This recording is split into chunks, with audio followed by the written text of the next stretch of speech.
Hello everyone, welcome back to the channel. Guys, आज मैं आप लोगों के लिए एक जापानीज ड्रामा की वीडियो लेकर आई हूँ जिसका नाम है लिटिल रूम फॉर होप। ये ड्रामा एक कॉमिक पर बेस्ड है जिसमें कि एक 14 साल की लड़की जिसे उसके पेरेंट्स और उसके क्लासमेट्स काफ़ी टॉर्चर करते थे, लेकिन उस लड़की की ज़िंदगी बदल जाती है जब एक लड़का उसे किडनैप कर लेता है और उस लड़की को अब अपने घर से ज़्यादा वो किडनैपर के पास सिक्योर फील होता है। कुछ ही घंटों की मुलाकात में उसे उसके साथ इतनी खुशियाँ मिलती हैं कि उसके साथ वो अपनी आगे की लाइफ स्पेंड करने तक का डिसाइड कर लेती है। लेकिन क्या ये सब सच में इतना आसान होने वाला था? यही हमें इस कहानी में आगे पता चलेगा। ड्रामा की शुरुआत में हम एक न्यूज़ चैनल को देखते हैं जिसमें एक लड़की के किडनैप होने की खबर बताई जा रही थी। ये लड़की कोई और नहीं, इस ड्रामा की फीमेल लीड है जो कि उस किडनैपर के साथ ये न्यूज़ देख रही थी। और ये किडनैपर हमारे ड्रामा का मेल लीड है जिसका नाम ओनीसन है। लेकिन न्यूज़ में किडनैपिंग वाला पॉइंट सुनकर वो लड़की कहती है कि ओनीसन ने तो मुझे बचाया है, वो कोई किडनैपर नहीं है। जिस पर ओनीसन पूछता है कि क्या तुम्हें मुझ जैसे अजनबी से डर नहीं लगता? तभी हम उस घर की दीवार पर लड़की की काफ़ी सारी फ़ोटोज़ को देख पाते हैं, लेकिन इससे वो बिल्कुल भी घबराती नहीं है और ओनीसन से कहती है कि तुम तो मुझे कितना ज़्यादा पसंद करते हो कि तुम मुझे नुकसान पहुंचा ही नहीं सकते। इतने में न्यूज़ में लड़की के पेरेंट्स दिखाए जाते हैं जहाँ उसकी फिक्र में उसके मॉम डैड का काफ़ी बुरा हाल हो रहा था, लेकिन उस लड़की को इससे कोई भी फ़र्क नहीं पड़ता। वो कहती है कि उसके पेरेंट्स कितनी अच्छी एक्टिंग करते हैं और ऐसा वो क्यों बोल रही थी। ये हम उसके शरीर पर लगे हुए चोट के निशान को देखकर समझ पाते हैं कि वो लोग उसके साथ कैसे सलूक करते थे। वो लड़की अब यहाँ पर ओनीसन से सवाल पूछती है कि क्या पुलिस तुम्हें अरेस्ट कर लेगी? इस पर वो हाँ में जवाब देता है। तो वो कहती है कि तब तो तुम्हें इसे गेम की तरह लेना चाहिए जिसमें हमें मेरे पेरेंट्स और पुलिस से बचना होगा। और अभी वो सिर्फ 14 साल की है, इसलिए उसके लिए इस तरीके की बातें करना काफ़ी नॉर्मल था। वो ओनीसन से कहती है कि अगर हम उनसे बचने में कामयाब रहे तो फिर हम शादी कर लेंगे, जिसकी ये बातें सुनकर अंदाज़ा लगाया जा सकता है कि वो उसके साथ कुछ ज़्यादा ही कंफर्टेबल हो गई थी, इसीलिए वो भागने की कोशिश भी नहीं कर रही थी क्योंकि बाहर वैसे भी उसकी लाइफ कुछ ज़्यादा अच्छी नहीं थी। इस पर ओनीसन कहता है कि अगर हम कामयाब नहीं हुए तो जवाब में वो कहती है कि फिर हम साथ मरेंगे। ये सुनकर ओनीसन बोलता है कि अगर ऐसा है तो मैं अपनी पूरी कोशिश करूंगा ताकि हम लोग शादी कर सके। इसका मतलब वो भी उसे पसंद करता है। सीन अब यहाँ से पुलिस डिपार्टमेंट पर आता है जहाँ का माहौल काफ़ी टेंशन भरा था क्योंकि ये किडनैपिंग केस अब नेशनल न्यूज़ बन चुका था, इसलिए उन्हें जल्द से जल्द उस लड़की को ढूंढ कर इस केस को बंद करना था। किडनैपिंग हुए अब 72 आवर्स हो चुके थे, जिस वजह से उन्हें लगता है कि लड़की अभी तक मारी जा चुकी होगी। इस पर दूसरा ऑफिसर कहते हैं कि उम्मीद करो कि वो जिंदा हो और उन्हें उस लड़की को जल्द से जल्द ढूंढना होगा। दूसरी तरफ ओनीसन खाने पीने का सामान लेने के लिए सुपरमार्केट जाने वाला था, तो वो उससे भी पूछता है कि वो क्या खाएगी, जो सुनकर वो काफ़ी खुश हो जाती है और बताती है कि ये लाइफ में फर्स्ट टाइम होगा जब कोई मेरे लिए मेरा फेवरेट खाना कुक करेगा। अब ओनीसन के जाने के बाद वो वहीं पर लेट जाती है और खुद से बोलती है कि अगर मेरे पेरेंट्स या फिर पुलिस ने मुझे ढूंढा तो मैं खुद को मार डालूंगी। यहाँ से फिर हम 2 दिन पहले का सीन देखते हैं जहाँ वो अपनी लाइफ ख़त्म करने के लिए नदी में कूदने वाली थी, पर सही वक्त पर ओनीसन वहाँ पर आकर उसे बचा लेता है। वो उससे कहता है कि अगर तुम इस तरीके से अपनी लाइफ को ख़त्म करना चाहती हो तो इससे बढ़िया है कि मैं तुम्हें अपने साथ ले जाऊँ, जिसका कारण वो उसे बताता है कि वो उसे पसंद करता है। इसका मतलब अब तक जिसे सभी लोग किडनैपर समझ रहे थे उसने तो उसकी जान बचाई थी, और ओनीसन ने जो घर के अंदर उसकी इतनी सारी फ़ोटोज़ लगा रखी थी वो किसी किडनैपिंग को अंजाम देने के लिए नहीं लगाई थी, बल्कि वो उसे पसंद करता था इसलिए लगाई थी। वहीं ओनीसन जब शॉपिंग करके जा रहा था तो एक पुलिस वाले को देखकर वो घबरा जाता है, जिसकी घबराहट देखकर वो पुलिस वाला उसकी तलाशी लेने लग जाता है, लेकिन उसे कुछ भी नहीं मिलता। इतने में वहाँ पर वही ऑफिसर्स आ जाते हैं जिन्हें हमने पुलिस की मीटिंग में देखा था, इसलिए वो पुलिस वाला ओनीसन को छोड़ देता है। ओनीसन अब जैसे ही घर आता है तो वो लड़की उससे कहती है कि तुम मुझे अपनी तरफ से कोई नाम दो क्योंकि मैं अपने पेरेंट्स का दिया हुआ नाम इस्तेमाल नहीं करना चाहती। तो वो काफ़ी सोचते हुए उसे प्यार से साची नाम देता है जिसका मतलब हैप्पीनेस है। फिर वो उसे बोलता है कि मैं चाहता हूँ कि तुम्हें हर खुशी मिले, जो सुनकर साची को वो दिन याद आता है जब उसकी मॉम बिना कोई रहम दिखाए उसे मारती थी। एक वो दिन था और एक आज का दिन है। उसे भी अब उसकी कोई फिक्र करने वाला मिल गया था, इसलिए वो ओनीसन को गले लगा लेती है और उसे बताती है कि मुझे ये नाम काफ़ी पसंद आया। अब ओनीसन उसके बाल देखकर पूछता है कि क्या इन्हें तुमने खुद से काटा है, क्योंकि वो अच्छे से नहीं कटे हुए थे। जब हम देख पाते हैं कि साची के क्लासमेट्स ने उसे परेशान करने के लिए उसके बाल काट दिए थे और उनके सामने साची खुद को डिफेंड करने तक की भी कोशिश नहीं करती, जिसका मतलब उसके साथ ऐसी चीज़ें अक्सर होती रहती थी और बच्चे उसे बुली करते थे। अब क्योंकि डिनर बनने में थोड़ा सा टाइम था तो ओनीसन खुद ही उसके बाल अच्छे से काटने लग जाता है, लेकिन साची के शरीर पर इतने सारे चोट के निशान देखकर उसे काफ़ी बुरा लगता है। तभी वो सिजर उसकी तरफ करके कहता है कि मैं इसे तुम्हें नुकसान पहुंचा सकता हूँ, कि तुम्हें डर नहीं लग रहा। इस पर वो ना में जवाब देती है और हंसते हुए बताती है कि मुझे तो इससे भी ज़्यादा दर्द मिल चुके हैं, इतने ज़्यादा कि अब मुझे कुछ भी महसूस नहीं होता। जो हम देखते हैं कि साची की मॉम 82 मार्क्स आने पर भी उसे काफ़ी बुरी तरीके से मारती थी, इतना कि वो कांच की बोतल तक उठा लेती थी उसे मारने के लिए। जिसकी बातें सुनकर ओनिसन उसे कहता है कि ये कोई हंसने की बात नहीं है, तुम्हें खुद को एक्सप्रेस करना आना चाहिए। सीन अब स्कूल में आता है जहाँ पर साची के क्लासमेट्स उसके किडनैप होने वाली न्यूज़ को लेकर काफ़ी हंस रही थी। उन्हें हंसता हुआ देखकर जब टीचर वहाँ पर आते हैं तो वो यहाँ से चली जाती है, पर टीचर की नज़र टेबल पर लिखे और डाई शब्द पर पड़ती है जिसे साची के क्लासमेट ने लिखा था, यानी कि वो उससे इतनी नफरत करती थी कि वो चाहती थी कि वो मर जाए। दूसरी तरफ डिनर का टाइम हो चुका था जहाँ पर इतना सारा खाना देखकर साची काफ़ी ज़्यादा खुश होती है और खाना शुरू करती है, जैसे कि पहले कभी उसने इस तरीके का खाना खाया ही ना हो। उसे अच्छे से खाता हुआ देखकर ओनिसन को भी काफ़ी खुशी हो रही थी।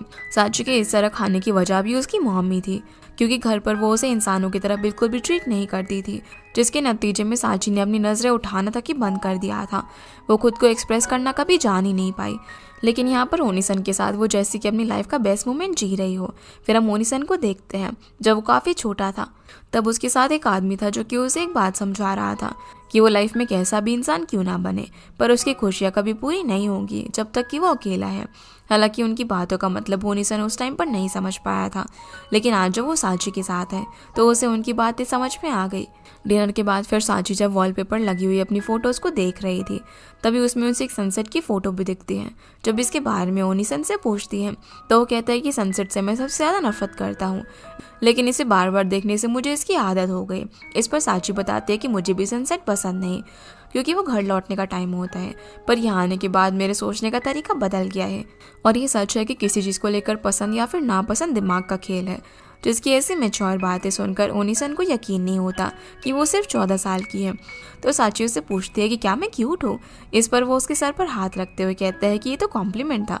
अब क्योंकि ओनिसन ने उसके सर पर हाथ रखा हुआ था तो इससे उसे काफ़ी खुशी मिलती है और दोबारा उसे ऐसा करने के लिए कहती है।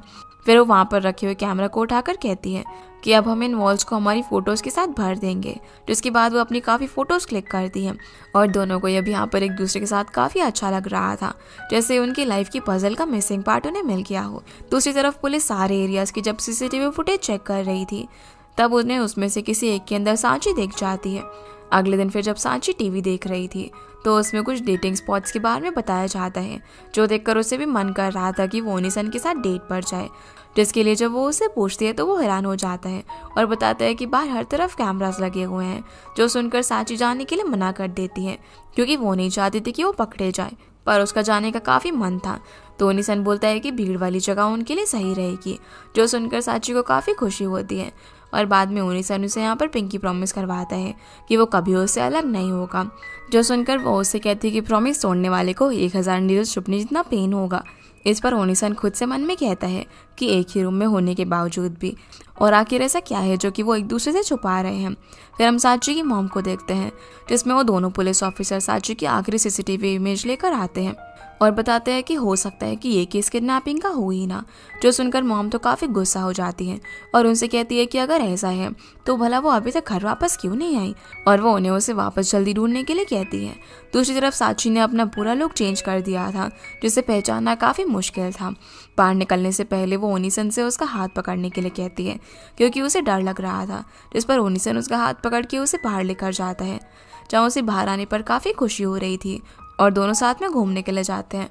दोनों फिर जब एक शॉप पर जाते हैं, तब उस शॉप की ओनर ओनिसन से उसे किडनैपिंग केस की बात कर रही थी कि पता नहीं वो किडनैपर उस बच्चे का क्या हाल करेगा।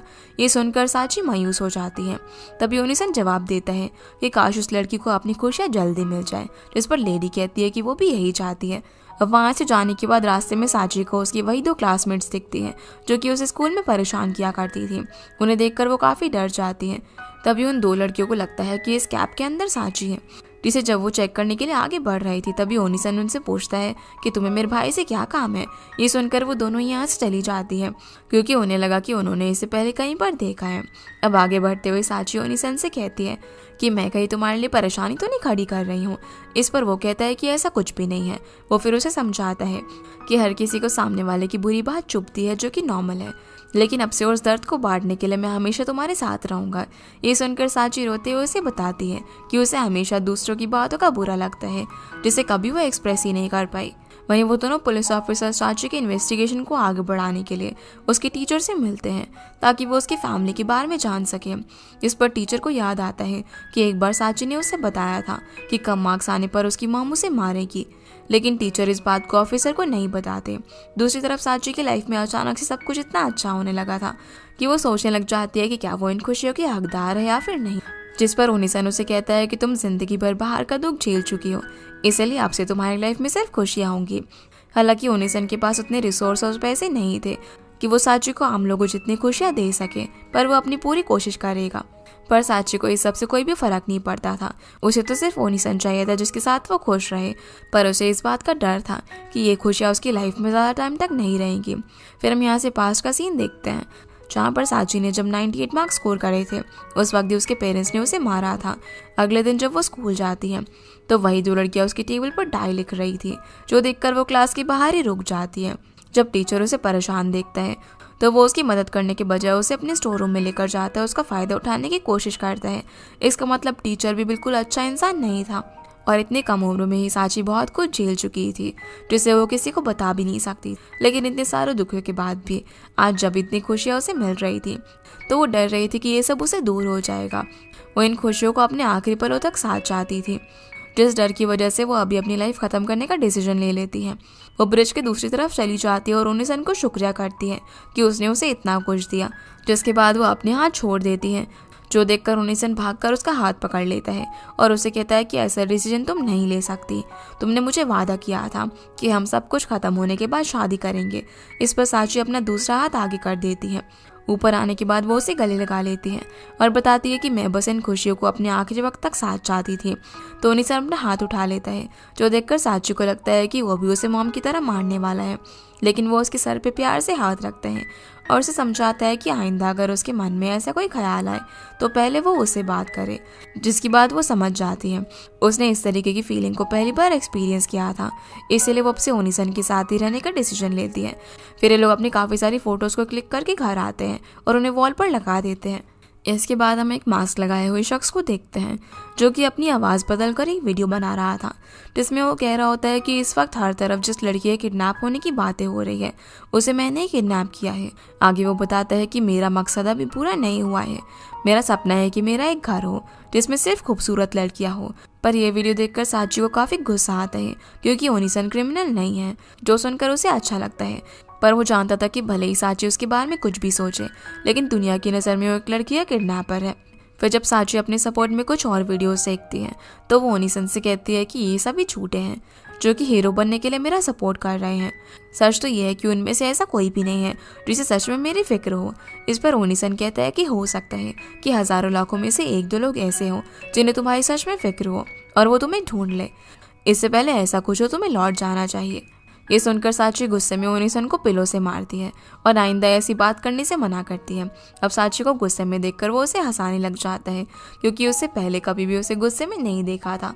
वो उसे इस सब के लिए माफ़ी भी मांगता है और कहता है कि तुम्हें उस वीडियो की फिक्र करने की ज़रूरत नहीं है, किसी ने मजाक किया होगा। सीन अब उन दोनों पुलिस ऑफिसर पर आता है जो कि उस मास्क वाले आदमी की वीडियो को ट्रैक नहीं कर पा रहे थे। लेकिन दूसरा ऑफिसर साची की मॉम की फ़ोटो को लेकर कुछ सोच रहा था, जैसे कि उसे उनके बयान में कोई गड़बड़ लगी हो। पर उसकी कलीग बोलती कि तुमने कुछ ज़्यादा ही सोच रहे हो। हमने जब उस लड़की के टीचर से बात की थी तो उन्होंने कहा था कि उसकी फैमिली बिल्कुल नॉर्मल है। वहीं ओनिसन साची को मायूस देखकर उसे फिर से समझाता है कि उसे वीडियो की फिक्र करने की ज़रूरत नहीं है। इस पर वो उसे गले लगा लेती है और मन में कहती है कि मैं जानती हूँ कि ये सब झूठी तसल्ली है, लेकिन यही वो चीज़ है जो कि मैं हमेशा से सुनना चाहती थी। इन झूठी तसल्ली की सच्चाई वो दोनों बखूबी जानते थे, लेकिन इसके बावजूद भी एक दूसरे से इसके बारे में बात नहीं करते और डिनर बनाने के लिए जाते हैं। पर खाना बनाते वक्त भी वो अभी भी अपनी सोच में उलझी हुई थी। उसे समझ नहीं आ रहा था कि जिन खुशियों को वो भी महसूस कर रही है वो सच है या फिर उन खुशियों को बनाया जा रहा है। उसे अभी भी भरोसा नहीं हो रहा था क्योंकि जिन खुशियों को वो इतने सालों से ढूंढ रही थी वो उसे ओनिसन के साथ मिल रही थी। इसके बाद हम साची के टीचर को देखते हैं जो कि उसकी मॉम से मिलने के लिए जाता है। टीचर यहाँ पर मॉम से कहता है कि आपको साची के जख्मों की काफ़ी फिक्र हो रही होगी, जो कि उसके किडनैप होने से पहले उसके शरीर पर थे। ये सुनकर तो मॉम हैरान हो जाती है। टीचर यहाँ पर उनसे पूछते हैं कि आप लोगों को सच में साची की फिक्र है, जिसके सवालों का मॉम के पास कोई भी जवाब नहीं था। जिसके बाद टीचर वहाँ से मुस्कुराते हुए चला जाता है, मानो कि वो साची की मॉम को ब्लैकमेल करने के लिए आया था। दूसरी तरफ साची उस मास्क मैन की नई वीडियो देख रही थी, जो कि सभी को बता रहा था कि उसकी लाइफ काफ़ी एक्साइटिंग हो रही है, क्योंकि उसे भी नहीं पता कि वो कब अरेस्ट हो जाए। लेकिन अगर ऐसा हुआ तो उस लड़की को भी नहीं छोड़ेगा। अगर तुम लोग ऐसा नहीं चाहते तो कल मुझे उसी टाइम पर आकर मिलो। मानो कि इस मास्क मैन ने ये वीडियो किसी को मैसेज देने के लिए बनाई हो। जिसकी ये बात सुनकर साची काफ़ी घबरा जाती है, जैसे कि वो मास्क मैन उसे बुला रहा हो। यहाँ से फिर हम साची के स्कूल का दिन देखते हैं। जब उसके अच्छे मार्क्स आए थे तब उसका टीचर उसे स्कूल के बाद उसी जगह पर मिलने के लिए बुलाता है। तो साची स्कूल के बाद उसी स्टोर रूम में जाती है, जहाँ वो टीचर आकर उसके साथ गलत हरकत करने लगता है। यानी कि हो सकता है कि उस मास्क के पीछे जो पर्सन है वो ज़रूर उसका टीचर हो। जिसके बाद वो उन्हीं से सवाल करती है कि क्या तुम मुझसे शादी करोगे, तुम मेरे साथ मरने के लिए तैयार हो ना, और तुम कभी पुलिस से पकड़े भी नहीं जाओगे। जिन सभी सवालों का वो हाँ में जवाब देता है। इस पर साची उसे पिंकी प्रॉमिस करवाती है। साथ ही वो जानती थी कि ये पिंकी प्रॉमिस भी बस किसी को तसल्ली देने के जरिया है, लेकिन वो अपनी पूरी कोशिश करेगी ताकि उनकी खुशियाँ कभी धुंधली ना पड़े। अगले दिन फिर जब ओनिसन सामान लेने के लिए स्टोर जाने वाला था, तब वो साची को सोते हुए देखता है, जिसे देखकर उसे ब्रिज पर किया हुआ वादा याद आता है कि वो हमेशा उसे खुश रखेगा। पर फिर वो खुद से कहता है कि ये तो मैंने जल्दबाजी में कह दिया था ताकि साची अपनी लाइफ खत्म ना करे। अब स्टोर की तरफ जाते वक्त ओनिसन साची के स्कूल के सामने से गुजरता है, जहाँ वो उसके टीचर को देखकर खुद से सवाल करता है कि अगर मैं उस टीचर की जगह होता तो क्या साची को बचा पाता, जिसका वो खुद ही ना में जवाब देता है। और सोचता है कि अगर वो उस दिन साची से नॉर्मल हालातों में मिलता तो उन्हें एक दूसरे में कभी भी इंटरेस्ट नहीं आता। फिर जैसे ही ओनिसन सामान लेकर घर पहुंचता है तो बाहर पुलिस उसका इंतजार कर रही थी, जिन्हें देखकर वो घबरा जाता है। लेकिन पुलिस तो इस एरिया के अंदर सिर्फ किडनैपिंग के बाद राउंड अप ले रही थी। वो ओनिसन से कुछ सवाल करना चाहते थे, जिसके लिए वो उसे दरवाज़ा खोलने के लिए कहते हैं, जो सुनकर वो उन्हें टालने की कोशिश करता है कि उसके पास कोई भी जानकारी नहीं है। लेकिन उससे पुलिस का शक उस पर बढ़ जाता है, इसलिए मजबूरन ओनिसन को दरवाज़ा खोलना पड़ता है। लेकिन वो हैरान रह जाता है जब उसे साची नहीं दिखती, क्योंकि साची तो ओनिसन को बिना बताए टीचर से मिलने के लिए चली गई थी। अब पुलिस को भी यहाँ पर सब कुछ नॉर्मल लगता है, इसलिए वो उसे किडनैप की हुई लड़की की डिटेल्स देकर चले जाते हैं। पर ओनिसन काफ़ी घबराया हुआ था कि साची आके चली कहाँ गई। सीन अब यहाँ से साची की मॉम पर आता है, जिससे मिलने के लिए वही 2 ऑफिसर्स आए हुए थे। वो मॉम को बताते हैं कि साची की लास्ट लोकेशन के बाद उन्होंने एविडेंस ढूंढने की काफ़ी कोशिश की, पर वो नाकामयाब रहे। तभी दूसरा ऑफिसर उनकी बेटी का रूम देखने की रिक्वेस्ट करता है, जहाँ अंदर जाने के बाद वो यहाँ वहाँ देखने लगता है और मॉम से सवाल करता है कि आखिर उन्होंने अपनी बेटी को कब देखा था। तो मॉम बताती है कि सुबह स्कूल जाने के बाद वो घर लौटी ही नहीं, जबकि वो तो स्कूल खत्म होने के बाद वहाँ से निकल चुकी थी। फिर घर से जाने के बाद उसके कलीग उससे पूछते हैं कि तुमने अचानक रूम क्यों चेक किया। इस पर ऑफिसर कहता है कि उस लड़की की मॉम झूठ कह रही है, क्योंकि अगर वो स्कूल जाने के बाद लौटी ही नहीं तो सारे सब्जेक्ट की बुक्स उसकी टेबल पर कैसे रखी हुई थी। साथ ही उसने हमें मिलने के लिए तब बुलाया जब उसके नेबर्स उसके घर के बाहर थे। ऐसा करके वो उनके सामने खुद को बेचारी माँ साबित करना चाहती है, जिसे अपने बच्चे की काफ़ी फिक्र है। और जिस तरीके से केस चल रहा था उसे किडनैपिंग बिल्कुल भी नहीं लगती, लेकिन मॉमी से बार बार किडनैपिंग ही कह रही थी, जैसे इसके जरिए वो कुछ छुपाना चाहती हो। इन सब हरकतों से साफ जाहिर हो रहा था कि वो कभी नहीं चाहती कि उसकी बच्ची उसे वापस मिले। ये सुनकर उसकी कलीग हैरान हो जाती है। वहीं ओनिसन जब सीसीटीवी चेक करता है तो उसमें साची किचन से एक बड़ा चाकू अपने साथ लेकर चली जाती है। ये देखकर ओनिसन काफ़ी परेशान हो जाता है, क्योंकि वो पहले भी अपनी जान देने की कोशिश कर चुकी थी और इस बार वो उसे बिना बताए कहीं पर चली गई। सीन अब यहाँ से साची पर आता है, जो कि अपने टीचर से मिलने के लिए उसे स्टोर रूम में जाती है। टीचर को देखते ही यहाँ पर वो उसे गले लगा लेती है और उसे बताती है कि मैं काफ़ी मुश्किल से अपने किडनैपर से बचकर यहाँ पर आई हूँ। मैंने उस किडनैपर को तुम्हारी वीडियो देखते हुए सुन लिया था। जिसकी बातें सुनकर टीचर काफ़ी खुश होता है कि उसका वीडियो बनाना वेस्ट नहीं हुआ। तभी साची उसे वो वीडियो डिलीट करने के लिए कहती है और बताती है कि अब मैं तुम्हारे साथ रहना चाहती हूँ। लेकिन टीचर उसका मजाक बनाने लग जाता है कि तुम्हें झूठ भी ठीक से नहीं बोलना आता। मैं जानता हूँ कि उस वीडियो को डिलीट करवाने के बाद तुम मौका पाकर मेरे हाथों से भाग जाओगी। इतना कहकर वो जैसे उसके करीब आने लगता है तो साची अपने साथ लाया हुआ चाकू उसकी तरफ कर देती है और उसे अपने करीब आने से वार्न करती है। दूसरी तरफ ओनिसन साची को ढूंढने की कोशिश कर रहा था। उसे याद था कि इस मास्क मैन की वीडियो देखने के बाद साची थोड़ी सी घबराई हुई थी, तो उसे समझ में आ जाता है कि वो जरूर इस मास्क मैन के पीछे के चेहरे को जानना चाहती होगी। फिर वो उस वीडियो को वापस से देखने पर नोटिस करता है कि मास्क मैन ने हिंट देकर साची को उससे एक पर्टिकुलर टाइम पर मिलने के लिए बुलाया। इसलिए वो सीसीटीवी फुटेज का टाइम चेक करता है जब साची यहाँ से निकली थी। फिर वो उन क्लिक पिक्चर्स की टाइमिंग से इस टाइमिंग को मैच करता है, जिससे उसे पता चल जाता है कि साची इस वक्त अपने स्कूल के स्टोर रूम में जाती थी। दूसरी तरफ टीचर साची को उकसाने लग जाता है। वो उसे कहता है कि अभी तक जिस तरह की लाइफ तुम्हारी चल रही है उससे दूर रहने के लिए तुमने अपने किडनैपर के साथ रहना ही ठीक समझा। इसी बात से टीचर काफी ज्यादा गुस्सा हो जाता है कि उसने मुझ में से और किडनैपर में से किडनैपर को चुना। इस पर साची उसे बोलती है कि तुम तो एक क्रिमिनल से भी कहीं ज्यादा गिरे हुए इंसान हो जिसने कि अपनी पोजीशन का गलत इस्तेमाल किया। तो टीचर अब यहाँ पर उसके मन में किडनैप करने वाले के खिलाफ डर पैदा करने लग जाता है। वो उसे कहता है कि देख लेना, वो तुम्हें छोड़ देगा, उसे तुम्हारी खुशियों की जरा भी फिक्र नहीं है। जिस पर साची कहती है कि मैं भी उसे सिर्फ अपनी खुशियों के लिए इस्तेमाल कर रही हूँ। तो टीचर कहता है कि अगर तुम वो करो जो कि मैं चाहता हूँ तो मैं वीडियो डिलीट कर दूंगा और तुम्हारे किडनैपर को भी जाने दूंगा, पर इस सब के बदले तुम्हें मुझे अपना किडनैपर बनाना होगा। जिसके बाद वो साची के साथ जबरदस्ती करने लग जाता है। पर इतने में वहाँ पर कुछ लड़कियाँ आ जाती हैं जो कि स्टोर रूम बंद करके चली जाती है। अब साची जानती थी कि अगर उसने मदद के लिए उन लड़कियों को आवाज़ लगाई तो सभी लोगों को पता चल जाएगा कि साची अपने किडनैपर से आज़ाद हो गई है और वो फिर कभी भी ओनिसन के साथ नहीं रह पाएगी, जिस बात का वो टीचर फ़ायदा उठाने लग जाता है। अब साची चाहकर भी खुद को उसे प्रोटेक्ट नहीं कर पा रही थी। इन हालातों में वो पूरी तरीके से हार मान लेती है और इस चीज़ को एक्सेप्ट कर लेती है कि उसकी ज़िंदगी ऐसे ही है जिसमें उसे कभी भी खुशियाँ नहीं मिलेंगी। इतने में स्टोर रूम का लॉक तोड़कर ओनिसन अंदर आ जाता है, जिसने मास्क लगाया हुआ था। वो उस टीचर से कहता है कि मैं साची का असली किडनैपर हूँ। उसने यहाँ पर टीचर की फ़ोटो भी क्लिक कर रही थी जब वो उसके साथ ज़बरदस्ती कर रहा था, और अगर ये फ़ोटो बाहर आई तो टीचर का क्या होगा ये वो अच्छे से जानता था। तभी अचानक टीचर उस चाकू को उठाकर ओनिसन पर हमला कर देता है। पर यहाँ हम देख पाते हैं कि ओनिसन उससे कहीं ज़्यादा ताकतवर था, जो उससे बचकर उसे अपने पैरों के नीचे ले आता है। अब टीचर भी जान गया था कि वो उसे नहीं जीत पाएगा, तो वो उसे सिर्फ मेमोरी कार्ड मांगता है और कहता है कि तुम जा सकते हो। इसीलिए ओनिसन उसे वो दे देता है। लेकिन इतने में ही साची चाकू उठाकर टीचर को मारने वाली थी, क्योंकि उसने अभी तक उसके साथ काफ़ी गलत किया। पर ओनिसन उसे रोक लेता है और उसे वहाँ से ले जाता है। जिसके बाद टीचर किसी साइको की तरह हंसने लग जाता है और ओनिसन से बदले की आग में पुलिस को फ़ोन लगाने वाला था। पर इतने में वो दोनों ऑफिसर्स वहाँ पर आ जाते हैं, जिन्हें किसी ने इस टीचर के खिलाफ एनोनिमस कंप्लेन की थी। जो सब कुछ ओनिसन का ही प्लान था, ताकि मेमोरी कार्ड टीचर को देने के बाद वो खुद ही उसे सबूत के साथ वहाँ पर पकड़वा सके। जहाँ वापस जाते वक्त साची उसे शुक्रिया करती है उसे बचाने के लिए। वो उसे बोलते हैं कि मुझे बचाने के चक्कर में तुम पकड़े जा सकते थे। तो ओनिसन जवाब देता है कि तुमने ने कहा था ना कि ये गेम है। तभी साची ओनिसन को अपने साथ एक नए रास्ते पर लेकर जाती है, जहाँ पहले वो रास्ते से फ्लावर्स को इकट्ठा करती है। फिर वो उन्हें लेकर एक बंद बिल्डिंग की स्टेज पर जाती है और ओनिसन से कहती है कि हमें अपनी वेडिंग सेरेमनी की प्रैक्टिस करनी चाहिए। इसी के साथ ये एपिसोड यहीं पर खत्म हो जाता है। तो गाइस ये थी आज की वीडियो एंड आई होप आप लोगों को ये वीडियो पसंद आई होगी। तो इस वीडियो को लाइक कर चैनल को सब्सक्राइब जरूर कीजिएगा। आपसे फिर मिलते हैं अगले एपिसोड में, तब तक के लिए गुड बाय।